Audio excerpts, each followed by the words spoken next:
तनी दिलवा के बतिया बताई बका जौन चाहतनी तुम करबू का मेहर के फरज निभाइबू का रात भर संगे सुताइबू का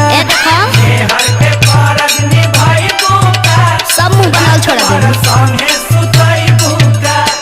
मेहर के फरज निभाइबू का रात भर संगे नाट बोलो सुताइबू का यही से कहतनी हो कि शेर के बार बार ना छेड़ल जाला। अच्छा